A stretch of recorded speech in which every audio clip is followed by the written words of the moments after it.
యద్భావం తద్భవతి అని మనం చాలా సందర్భాల్లో వాడుతూ ఉంటాము.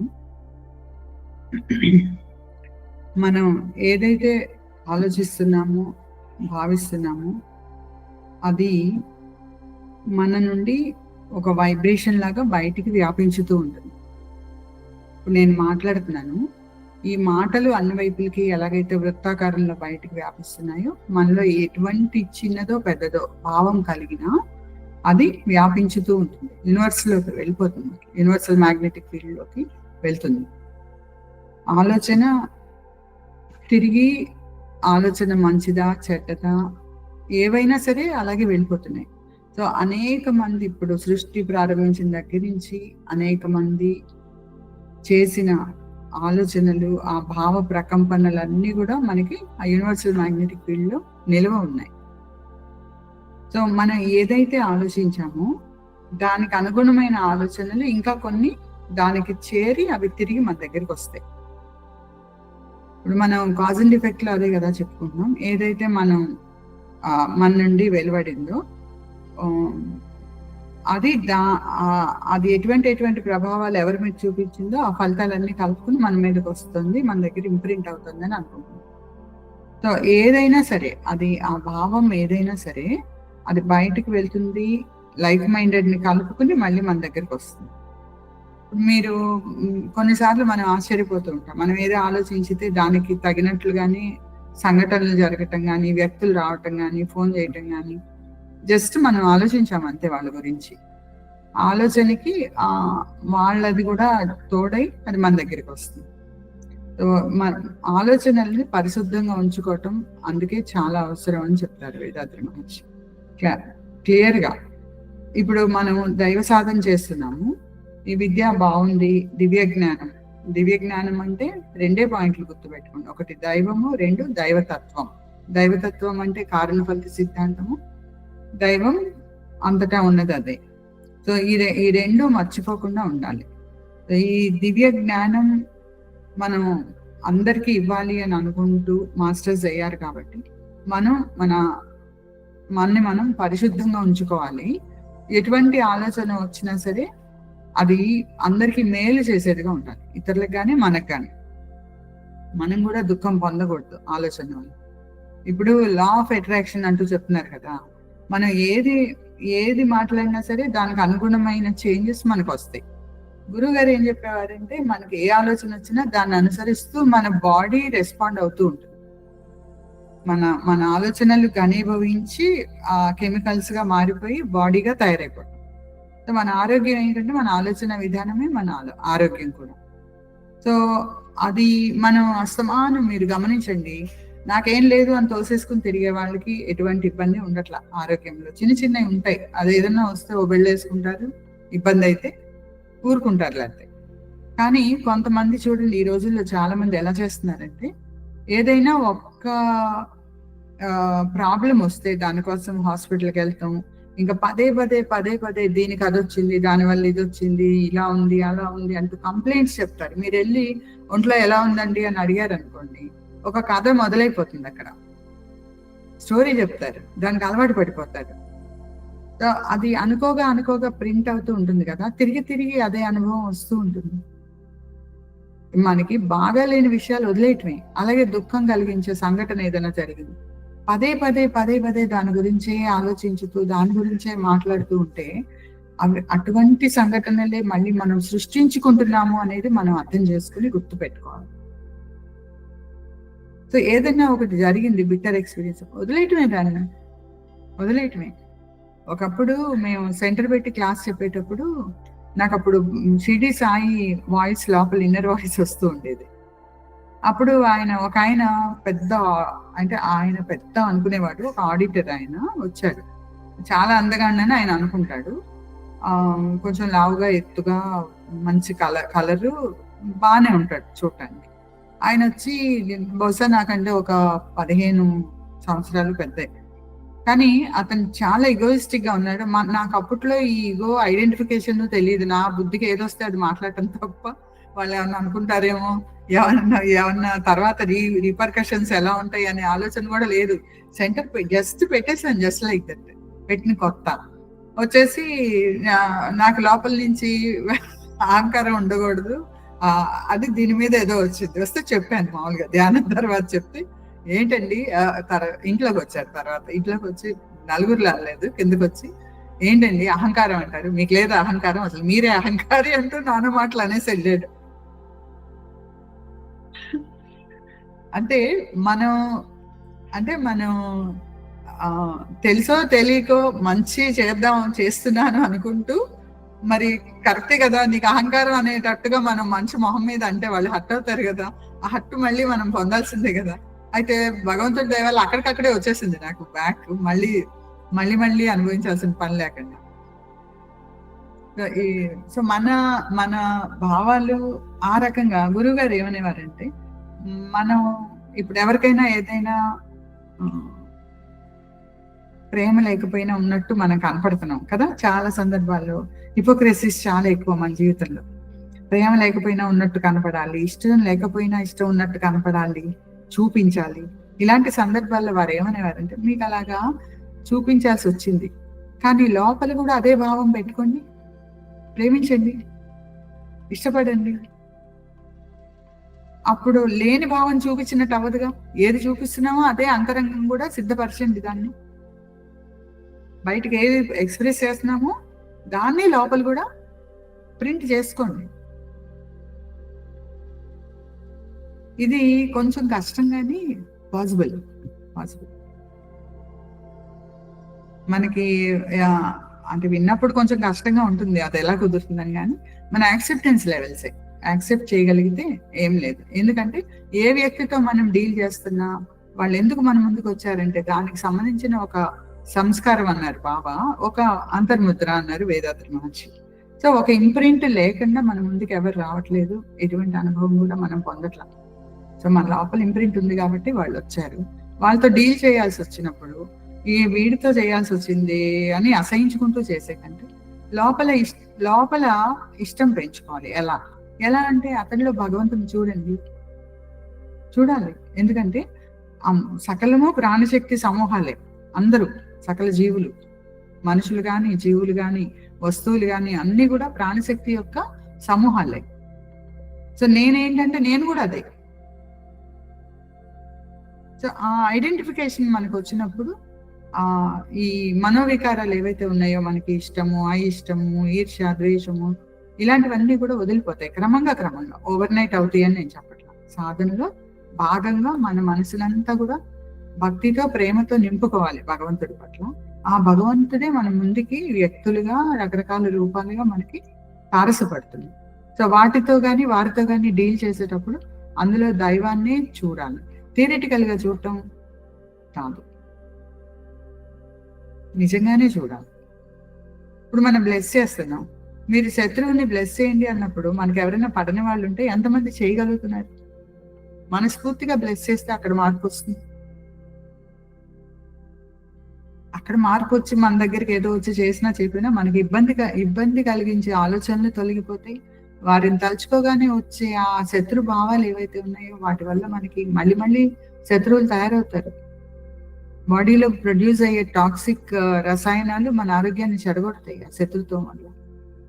కాబట్టి ఎవరినైనా సరే బేసికలీ చూడవలసింది ఏంటంటే, ఒక భగవంతుడి నుంచి వచ్చిన వాళ్ళని అందరిలో ఉన్నది అదే ప్రాణశక్తి. సో ఈ పర్టికులర్ వ్యక్తితో నాకు ఎందుకు జరిగిందంటే అది ఆ వ్యక్తి తప్పు అని మనం అనుకుంటున్నాం. కానీ నాకు అటువంటి అంతర్ముద్ర లోపల ఉంది. పూర్వజన్మలో ఇప్పుడు నాకు ఇబ్బంది పెడుతున్నాడు. గత జన్మలో నేనే మేబీ నాకు మగ జన్మ వచ్చి ఉండొచ్చు, నేను ఎవరికో అట్లాంటి ఇబ్బంది కలిగించి ఉండొచ్చు. కాబట్టి ఇప్పుడు స్త్రీ జన్మ వచ్చి అవి నేను భరిస్తున్నానేమో. సో అలా మనం అన్వయించుకుని సరిపెట్టుకుని యాక్సెప్టెన్స్కి వస్తే తప్ప ఈ భగవంతుని అన్నిట్లో చూడటం అనేది మనకు సాధ్యపడదు. ఏదన్నా తారసపడివ్వండి, అది మంచి కానీ చెడు కానీ ఏదన్నా మన లోపల లేకుండా మాత్రం జరగట్లేదు. సో ఏదైనా మనం ఆలోచించేటప్పుడు ఆ ఆలోచన మళ్ళీ మన మీద ప్రింట్ అవుతుంది. ఇదివరకు ఉన్న ఆలోచన మీద ఇదివరకు ఉన్న ఇంప్రింట్ మీద ఆధారపడుతుంది. ఇప్పుడు భావాలు వస్తున్నాయి. ఈ భావాలు పదే వాటినే తలుచుకున్నందువల్ల ఆ ఇంప్రింట్ ఇంకా గాఢం అయిపోతూ ఉంటుంది. సో ఇది మనకి ఎప్పుడు మనసులో హత్తుకుంటుందంటే, మీరు గురువు గారు ఏం చెప్పారంటే పదే జ్ఞానం గురించి వినండి, చదవండి. జ్ఞానం అంటే రకరకాలు ఉంటాయి. చాలా మంది పురాణాలు చదువుతారు, ఇంకేదో చదువుతారు, లేదా వింటారు. అది కాదు. గురువు గారి బోధ ఏదైతే ఉందో దైవం గురించి, దైవతత్వం గురించి పదే పదే మనం వింటూ ఉన్నందువల్ల మన లోపల ఉండే ఆ ఇంప్రింట్స్ మీద, జ్ఞానం అనే ఇంప్రింట్ ఇప్పుడు పలచగా ఉంది మన మీద, దాని మీద మళ్ళీ మళ్ళీ పడుతూ అంతకుముందు ఉన్న అజ్ఞానపు ఇంప్రింట్స్ మీద ఇది సూపర్ ఇంపోజ్ అయిపోతుంది. అయిపోయి మనకు ఆ జ్ఞానం అనేది ప్రకాశించడానికి అవకాశం ఉంది. ఇది కూడా ఒక విధానం. మనం పదే పదే చదవటం వల్ల, గురుగారి మాటలు వినటం వల్ల ఆ లోపల ఉన్న ఆత్మ విశ్లేషణ జరుగుతూ ఉంటుంది కదా మనకి. ఇవన్నీ కూడా పాత అజ్ఞానపు అంతర్ముద్రలన్నిటి మీద సూపర్ ఇంపోజ్ అవుతూ క్రమంగా క్రమంగా జ్ఞానం మన నుండి ప్రకాశిస్తుంది. చూడండి, జ్ఞానం అనేది మనకి ప్రకాశించకుండా అడ్డం పడుతుంది ఏంటంటే అజ్ఞానం. అజ్ఞానం అంటే మన లోపల ఉన్న ఇంప్రింట్స్ కదా. ప్రాణశక్తి పరమాణువుల మీద ఒక ఆవరణ లాగా లేదా పొరలాగా ఈ ఇంప్రింట్స్ అన్ని అడ్డం ఉన్నాయి. ఈ ప్రాణశక్తి దాని ప్రకాశం అలాగే ఉంది, దేనికి అది అంటుకొని లేదు. కానీ పైన అడ్డం ఉన్నాయి కదా ఇవి ఇంప్రింట్స్, ఇందులో నుంచి ఈ జ్ఞానం ప్రకాశించలేకపోతుంది. ఎప్పుడైతే మనం మన అంతర్ముద్రలని క్లియర్ చేసేసుకుంటూ ఉన్నామో అది నెమ్మదిగా ప్రకాశించడం మొదలవుతుంది. కొంచెం కొంచెంగా మనకి జ్ఞానం అర్థమవుతూ మనం ఆ రకంగా ప్రవర్తించగలుగుతూ ఉండగా ఉండగా మొత్తంగా సమస్తంలో ఉన్నది భగవంతుడే, ఇంకేమీ లేదు. సో అంతగా అన్నిటా ఉన్న భగవంతుడిని నేను కనుక దర్శించగలిగితే అప్పుడు జ్ఞానం ప్రకాశించిందని అర్థం చేసుకుంది. మనం ఏదైనా ఒక దాన్ని యాక్సెప్ట్ చేయలేకపోతున్నాము, ద్వేషిస్తున్నాము, శత్రుభావంతో ఉన్నాము అంటే ఇంకా మనలో జ్ఞానం బయటికి రావట్లా. ఆ జ్ఞానమే డామినేటింగ్ గా పనిచేస్తాం. సో దాని మీద మనం, మీకు వేదాద్రివాణి వస్తుంది ఎవ్రీ మంత్, రోజు ఒక పేజీ 2 పేజీలు చదివిందైనా సరే చదవండి. అవి చాలా శక్తిభరితమైన వాక్యాలు. గురుగారు చాలా తపస్సు చేసి రాసేవారు వాటిని. సో వాటి ప్రభావం చాలా ఎక్కువగా ఉంటుంది. రోజు పడుకునే ముందు ఒక 2 పేజీలో, ఒక పేజీలో చదవండి. అలాగే చదివిన దాన్ని మననం చేసుకోండి. మననం చేసుకుంటూ పడుకోండి. మీకు నిద్ర కాదు, గాఢమైన ధ్యాన స్థితులు ఉంటాయి రాత్రి. యోగులకి నిద్ర ఏమి ఉండదు. మీరు కళ్ళు మూసుకుని తెలియకుండా అయిపోయారంటే అది ధ్యాన స్థితులే కలుగుతాయి. సో పదే పదే మననం చేసుకుంటూ ఉన్నందువల్ల ఇదే మనకి ప్రింట్ అవుతూ అవుతూ అవుతూ క్రమంగా జ్ఞానం డామినేట్ చేసినప్పుడు, ఈ ఇంప్రింట్స్ పాత అంతర్ముద్రలన్నీ తొలగిపోయినప్పుడు ఆ జ్ఞానం లోపల నుండి బయటకు ప్రకాశిస్తుంది. ఇది భగవంతుడిని కూడా ప్రార్థించాలి మనం. ఏంటంటే ప్రార్థించడం అనే కంటే మన నుండి అటువంటి ఆలోచనలు వస్తే అదే జరుగుతుంది. సో గురువుగారిని ప్రే చేయండి, భగవంతుని ప్రే చేయండి.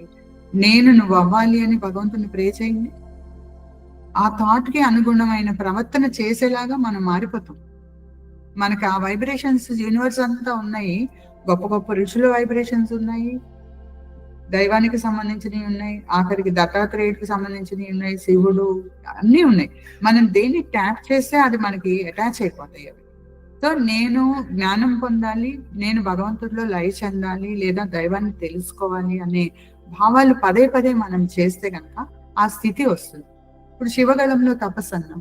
ఎంతమంది శివగళంలో ఉన్న 5 నిమిషాలు 10 నిమిషాల్లో మెర్జ్ అవ్వగలుగుతున్నాం? 1-2 థాట్స్ డిస్టర్బ్ అవుతున్నాయి కదా. అలా కాకుండా, డిస్టర్బెన్స్ రాకుండా నన్ను నీలో చేర్చుకో ప్రభు అని ప్రార్థన ఉంచండి అక్కడ.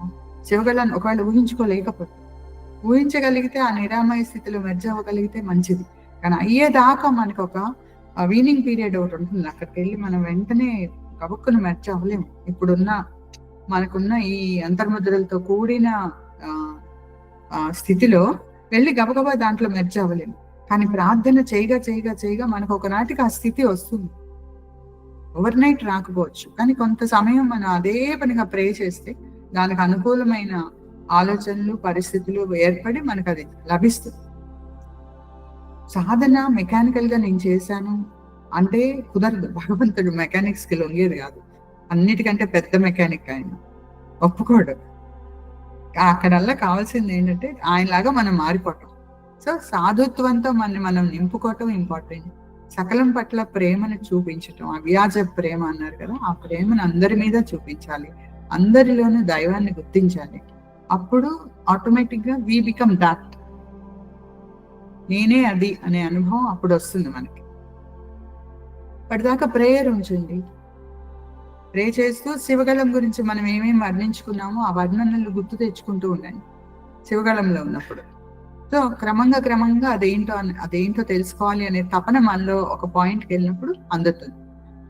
గురుగారు అనేవారు ఎప్పుడు, ఎవరు ఎంత సాధన చేసినా దైవానుగ్రహం లేనప్పుడు అది మనకి సత్ఫలితాలను ఇవ్వదు.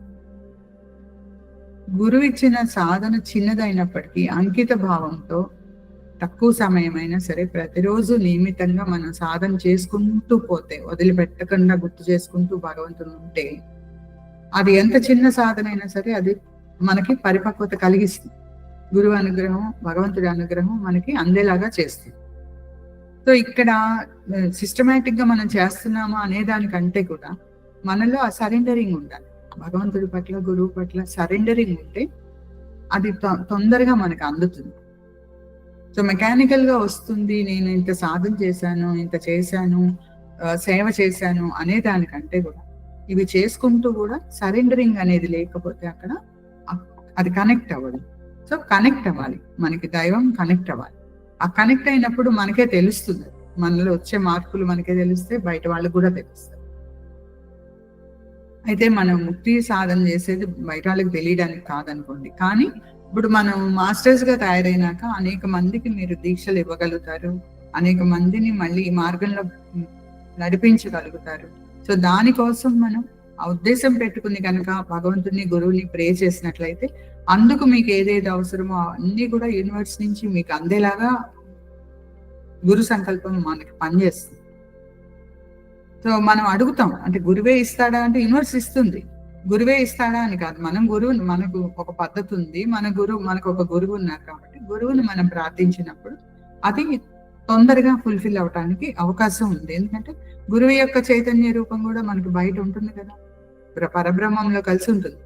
సో మనం తొందరగా పరబ్రహ్మాన్ని భావించలేనప్పుడు గురువుని, మనకి పరిచయం ఉన్న గురువుని అడిగినప్పుడు అవన్నీ కూడా మనకి తొందరగా అందే అవకాశం ఉంటుంది.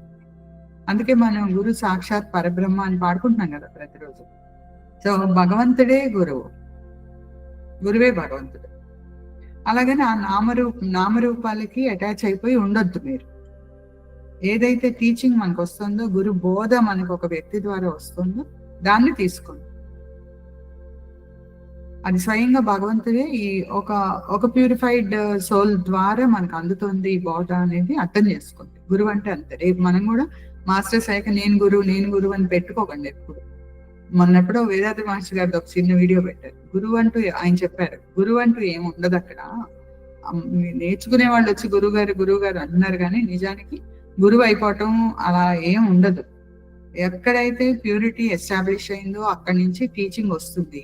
ఆ టీచింగ్ దైవమే ఆ వ్యక్తి ద్వారా అందజేస్తారు, అంతే. ఇది అర్థం చేసుకోండి. లేదా మనం గురువులు అయిపోతామేమో అని కూడా అనుకోవద్దు, అది ఎప్పుడు వద్దు. అలాగా భగవంతుడి యొక్క మెసేజ్ మనం పాస్ చేస్తాం. వాళ్ళు చెప్తారు బాగా, క్రిస్టియన్స్ మెసెంజర్ అని చెప్తారు. So we are only messengers. So ఆయన గురించి జనానికి చేరవేయటంలో మన పాత్ర ఏంటంటే మెసెంజర్ పాత్ర, అంతే.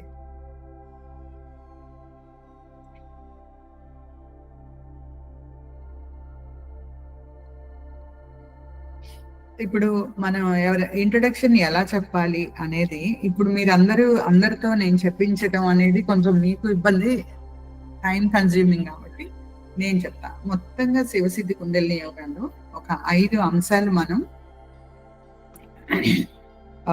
చెప్తాం. ఏంటంటే మొట్టమొదటిది సులభంగా చేయగలిగిన వ్యాయామాలు, ఎక్సర్సైజెస్. మెయిన్ గా మీరు గుర్తుంచుకోవాల్సింది ఏంటంటే, ప్రపంచంలో అనేక ఎక్సర్సైజెస్ ఉన్నాయి.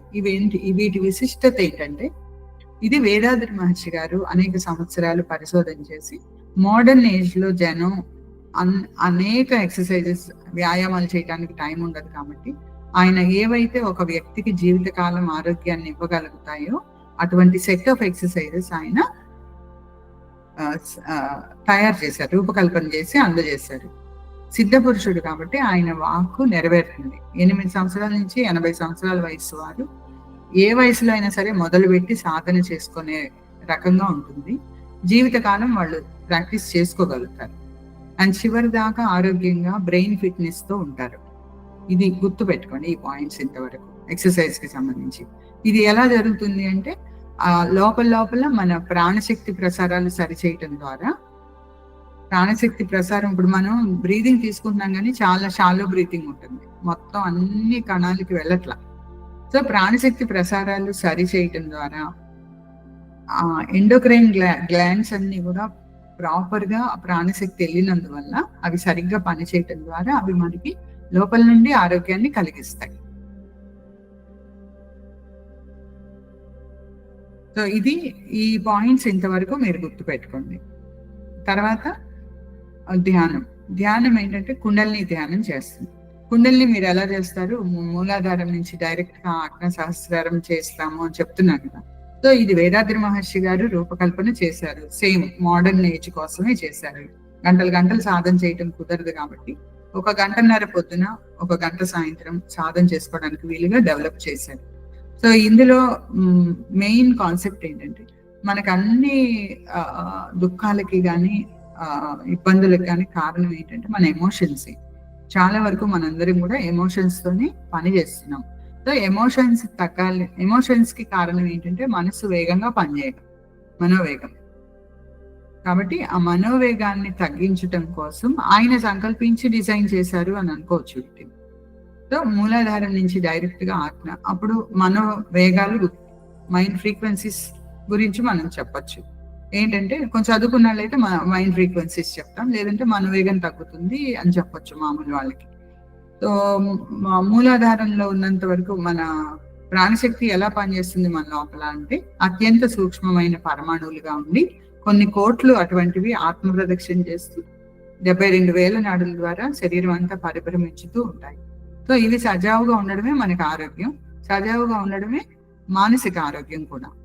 సో ఇప్పుడు మూలాధారాన్ని కేంద్రంగా చేసుకుని ఈ ప్రాణశక్తి పనిచేసినంత వరకు మనందరికీ 14 నుంచి 40 సైకిల్స్ మధ్యలో మనసు పనిచేస్తూ ఉంటుంది, ఫ్రీక్వెన్సీస్.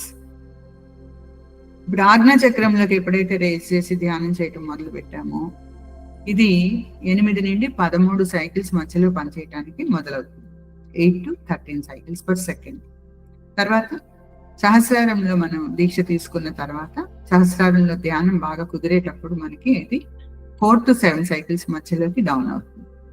సో ఉదయం సాయంత్రం 2 సార్లు అరగంట ఈ ధ్యానం చేసినందువల్ల మనోవేగం తగ్గి ఎమోషన్స్ అన్ని అదుపులోకి వస్తూ క్రమంగా మనకి ఆరోగ్యాలు సెట్ అవుతాయి. ఎందుకంటే మనం చెప్పే టీచింగ్స్ ఉంటాయి దీంట్లో. సో ఆత్మ విశ్లేషణ కానీ, ధ్యానం వల్ల వచ్చే బెనిఫిట్స్ ధ్యానం వల్ల ఎన్నో బెనిఫిట్స్ ఉన్నాయి, ఇవన్నీ మీకు తెలుసు, నేను మళ్ళీ చెప్పక్కర్లేదు.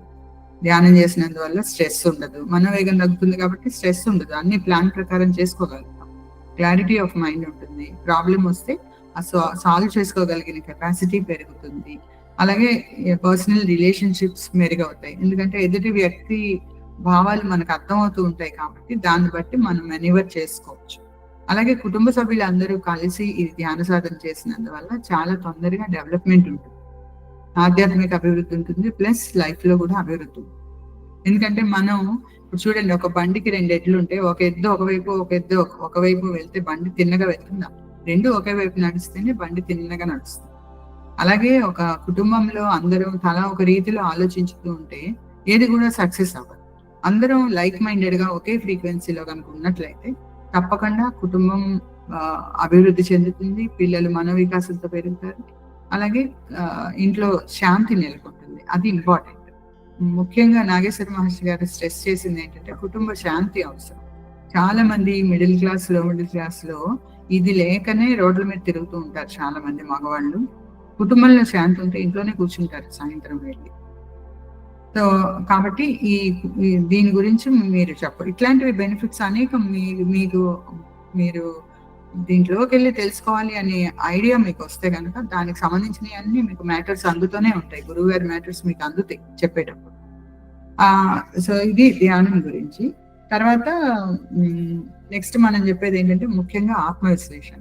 సో ఇప్పుడు మనం కోపము వంటి అరిషడ్ వర్గాలు ఉన్నాయి కదా, ఇవి ఎక్కడి నుంచి వస్తున్నాయి అంటే మన గత జన్మల కర్మలు, మన పూర్వీకుల నుంచి సంక్రమించుకున్న కర్మలు, ఈ 2 లేయర్స్ మన లోపల వాటి మీద ఆధారపడుతూ ఈ జన్మలో అనుభవించవలసింది ఒక సెట్ రెడీ అయిపోయింది, అది ప్రారంభ కర్మ. సో కర్మానుసారంగానే మన జీవితం, మన జన్మ, మన రూపం, రంగు, చదువు, సంస్కారం, వ్యక్తిత్వం అన్నీ ఫామ్ అయింది. సో సో ఇప్పుడు ఏదైతే వచ్చిందో దాన్ని మనం అనుభవించక తప్పదు. కానీ దానికి మనం మన భావావేశాల వల్ల, ఎమోషన్స్ వల్ల ఇచ్చే రియాక్షన్స్ మనకి కొత్త కర్మను కలిగిస్తుంది.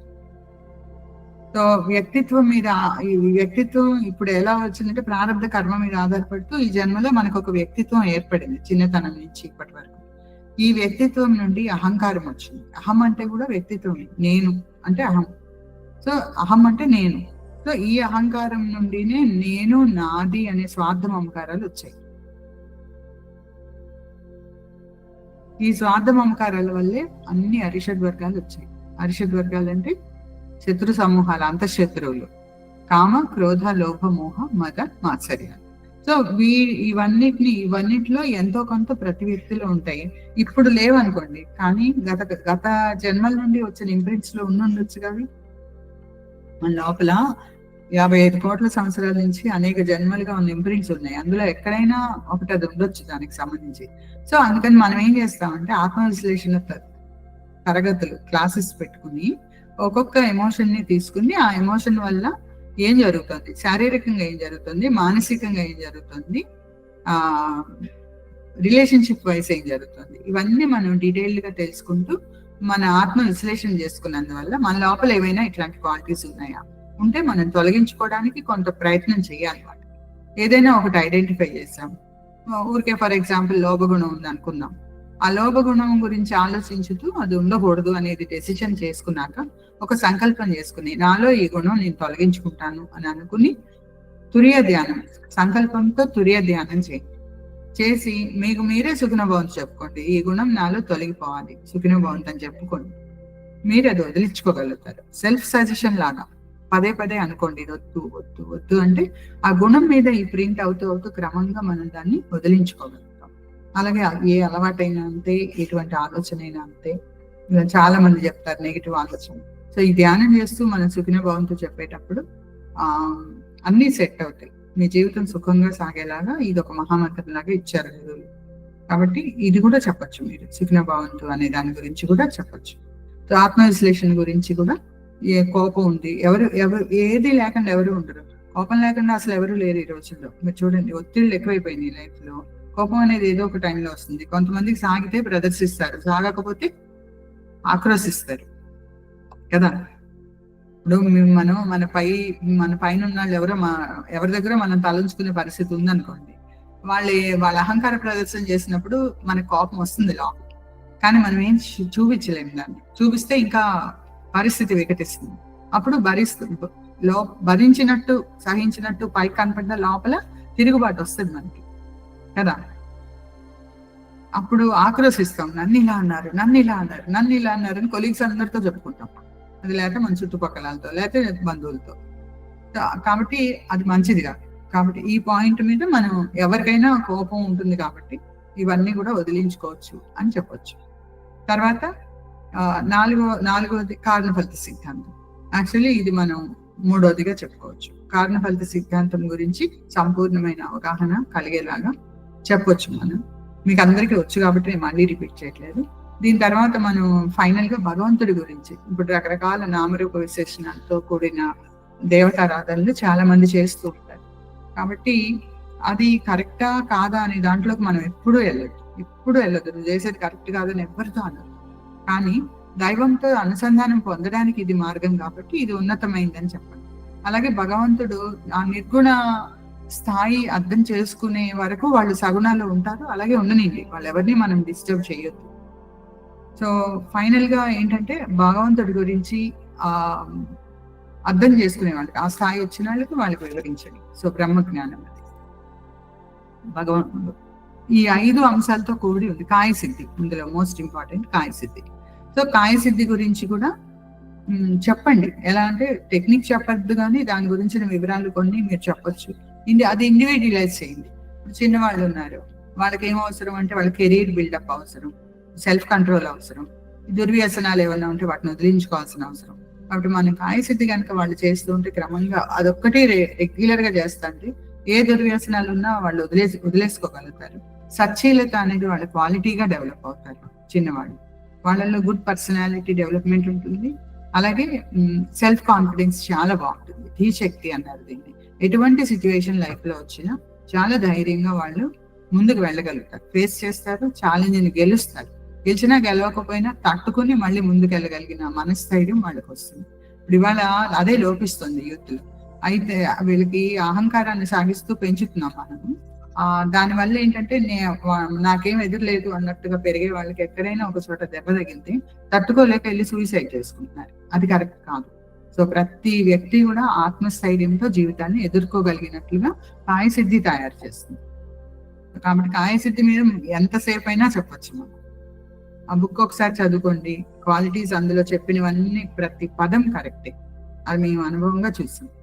మా పిల్లల్లోనే చూసాం మేము. లక్ష్మీదేవి గారి సన్, నా సన్, వీళ్ళలో చూసాము. రెగ్యులర్ గా చేసేవాళ్ళు వీళ్ళిద్దరు ఉన్నారు మాకు తెలిసి ఇక్కడ. మనకు తెలియకుండా చాలా మంది చేస్తున్న వాళ్ళు మన మెంబర్స్ ఉన్నారు. వాళ్ళు కూడా అప్పుడప్పుడు చెప్తూ ఉంటారు. కాబట్టి ఇది చేయండి. అండ్ కాయసిద్ధి మనం కరెక్ట్ గా చేస్తున్నామా లేదా అనేది డబుల్ ట్రిపుల్ వెరిఫికేషన్ మాత్రం చేసుకోండి. నేను మళ్ళీ మిమ్మల్ని కోరేది అదే. ఎందుకంటే ఇప్పుడు మనకి మనం చెప్పే దాంట్లో లోపం ఉంటే మన ఎవరెవరికి మనం చెప్తున్నామో వాళ్ళకు కూడా అది సరిగా కుదరదు. సో ప్రాపర్ గా మనం అర్థం చేసుకుని చేస్తూ వాళ్ళకి నేర్పాల్సి ఉంటుంది. సుఖ్ఞభవంతు.